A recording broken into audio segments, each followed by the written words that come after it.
पावसाळ्यात गरमागरम कुरकुरीत असे भजी किंवा पकोडे कोणाला खायला आवडत नाहीत, तर चहासोबत आपण कांदा भजींचा तर आस्वाद नेहमीच घेतो.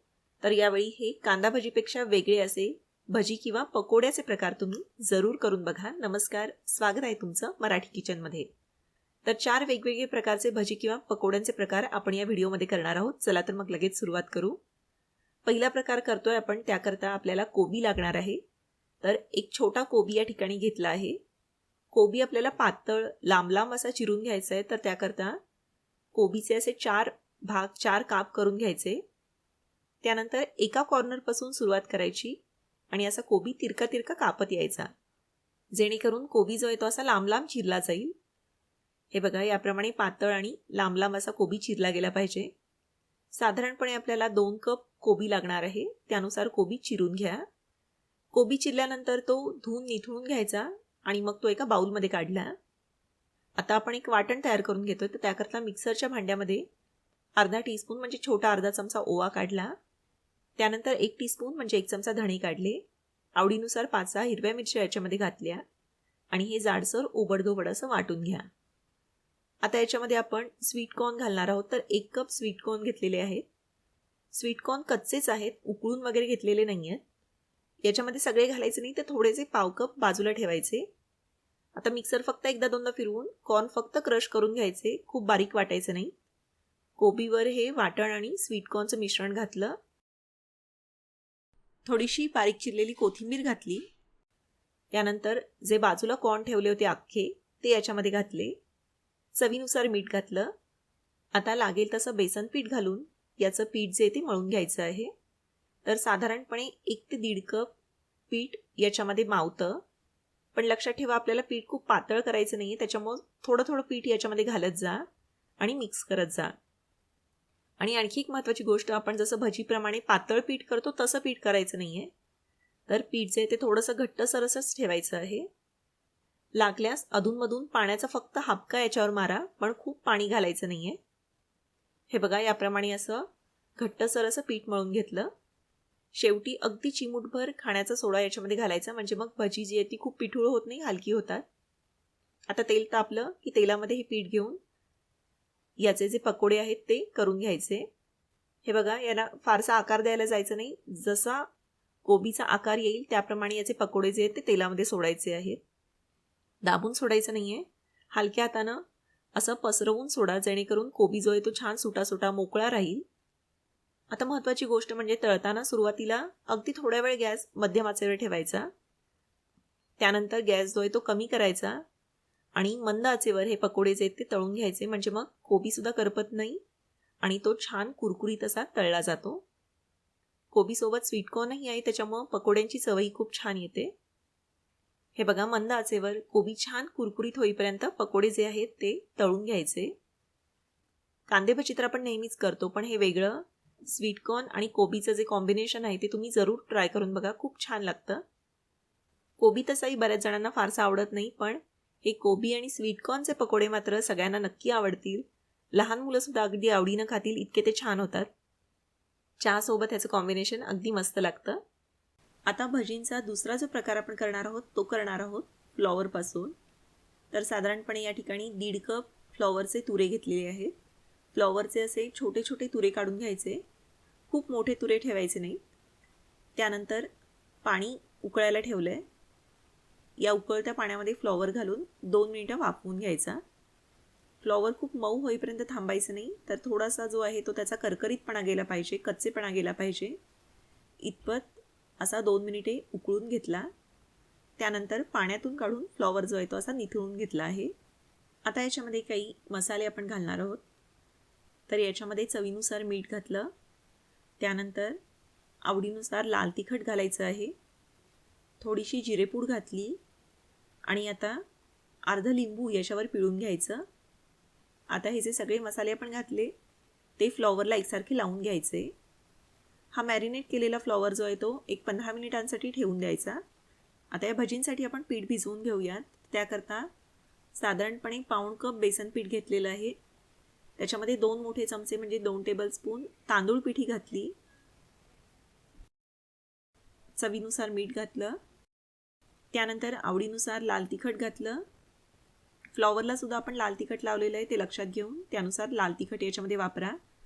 थोडासा पाव चमचा ओवा घातला आहे आणि आता लागेल तसं पाणी घालून याचं पीठ जे ते भिजवून घ्यायचं. लक्षात ठेवा खूप पातळ असं पीठ करायचं नाही आहे. आता याच्यामध्ये जो मॅरिनेट केलेला फ्लॉवर होता तो घातला किंवा एकत्र न घालता एक एक फ्लॉवरचा तुरा याच्यामध्ये बुडवून सुद्धा तुम्ही तेलामध्ये सोडू शकता. तसंही केलं तरी हरकत नाही. याच्यामध्ये सुद्धा अगदी चिमूटभर खाण्याचा सोडा घालायचा आहे जेणेकरून भजी हलके होतात. जर का तुम्हाला थोडेसे कडक कुरकुरीत हवे असतील तर सोडा नाही घातला तरीसुद्धा चालेल. आता तेल तापलं की याच्यामध्ये फ्लॉवरचा एक एक तुरा उचलून तेलामध्ये सोडायचा. तळण्याच्या टिप्ससुद्धा त्याच आहेत. सुरुवातीला गॅस मध्यम आचेवर ठेवायचा आणि नंतर गॅस कमी करायचा म्हणजे मग भजी छान खरपूस अशी तळली जाते. हे बघा मस्त असे टम्म फुगलेले भजी झाले आहेत. अशा प्रकारे नेहमीपेक्षा वेगळे असे आपले फ्लॉवरचे भजी जे आहेत ते तयार झाले. आता मिरची भजी करण्यासाठी एक 12 ते 15 मिरच्या घेतलेल्या आहेत. कमी तिखट अशा पोपटी रंगाच्या मिरच्या लांब लांब ज्या असतात त्या घ्यायच्या. त्यानंतर मिरच्यांना असा मधून उभा काप द्यायचा. मिरच्या जर का खूप लांब असतील तर तळायला सोपं पडावं म्हणून एकाचे 2 तुकडे सुद्धा करू शकता. मिरच्यांचं असं पोट फाडून घेतलं की याच्यामध्ये थोडंसं मीठ भरून घ्यायचं. याच्यावर लिंबूसुद्धा पिळून घेऊ शकता जेणेकरून मिरच्यांचा तिखटपणा जो आहे तो कमी होतो.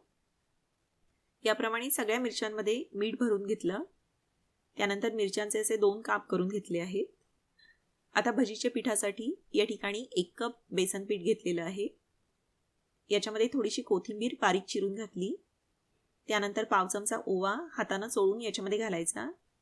चवीनुसार मीठ घातलं आणि याचं पीठ जे आहे ते भिजवून घ्यायचं. पीठ खूप पातळ करायचं नाही कारण बेसन पिठाचं एक जे कोटिंग असतं ते भजीवर राहिलं पाहिजे. त्यामुळे जसं आपण बटाटे वड्यांसाठी भिजवतो तसं थोडंसं घट्टसर असं पीठ भिजवून घ्यायचं पण खूप घट्टही ठेवायचं नाही आहे. हे बघा याप्रमाणे पीठ भिजवून झालं. याच्यामध्ये सुद्धा चिमूटभर खाण्याचा सोडा घालू शकता किंवा सोडा जर का घालायचा नसेल तर 1 चमचा गरम करायला ठेवलेलं तेल याच्यामध्ये घाला. त्यानंतर एक एक मिरची जी आहे ती पिठामध्ये बुडवून अशी पूर्णपणे घोळवून घ्यायची. बेसन पिठाचं एक व्यवस्थित आवरण आलं कोटिंग आलं की मग ही तेलामध्ये सोडायची. या भजी मात्र मध्यम आचेवर तुम्ही तळून घ्या. भजी खूप लालसर रंगाच्या होईपर्यंत किंवा खूप कडक होईपर्यंत थांबायचं नाही. भजी छान फुगल्या अशा बऱ्यापैकी तळल्या गेल्या की तेलातून बाजूला काढली. त्यानंतर भजींचा जो पुढचा घाणा आहे तो तळून घ्यायचा. आता पुढचा घाणा तळून होईपर्यंत जी भजी असते ती थोडीशी थंड होते. मग ही जी मिरची भजी आहे ती अशी 2 भागांमध्ये कापून घेतली. हवं तर तुम्ही साधं आपलं नेहमीचं गोल गोल कापलं तरीसुद्धा चालतं पण याप्रमाणे मिरचीचे असे 2 भाग झाले पाहिजेत. मिरची अशी मधून कापली गेली पाहिजेत. आता जेव्हा तेल चांगलं तापलेलं असतं तेव्हा ही जी कापलेली मिरची भजी आहे ती पुन्हा तेलात सोडली आणि आता मात्र मंद आचेवर छान कुरकुरीत होईपर्यंत ही जी मिरची भजी आहे ती तळून घ्यायची. ही मिरची भजी खायला खूपच मस्त लागते. हलकी अशी तिखट लागते. सोसवेल इतकं तिखट असतं. तुम्ही मिरचीही सहज खाऊ शकता कारण तळल्यामुळं मिरचीचा जो तिखटपणा असतो तो कमी होतो. ही कुरकुरीत अशी मिरची भजी सुद्धा पावसाळ्यात खायला अगदी मस्त लागते. जरूर करून बघा. एखाद्या संध्याकाळी जरी तुम्ही खिचडी केलेली असेल रात्रीच्या जेवणासाठी तरीसुद्धा खिचडीसोबत ही मिरची भजी अगदी मस्त लागते. 2दा तळल्यामुळं वरचं आवरणही छान कुरकुरीत लागतं आणि आतली मिरचीसुद्धा खायला मस्त लागते. आता चौथी भजीसुद्धा अगदी खास आहे कारण खूप वेगळं असं हे कॉम्बिनेशन आहे. तर आपण करणार आहोत पालक आणि बटाटा भजी. तर याकरता आपल्याला साधारणपणे 1 कप पालकाची जी आहे ती पानं लागतील. तसेच 1 मोठा बटाटा लागणार आहे. पालक स्वच्छ धुवून चिरून घ्यायचा आहे. तर पालकाची पानं छान लांब लांब चिरली जातील अशा पद्धतीनं पालक जो आहे तो चिरून घ्या. त्यानंतर बटाट्याची साल काढून घ्यायची आणि बटाटासुद्धा याच्यामध्येच किसून घालायचा.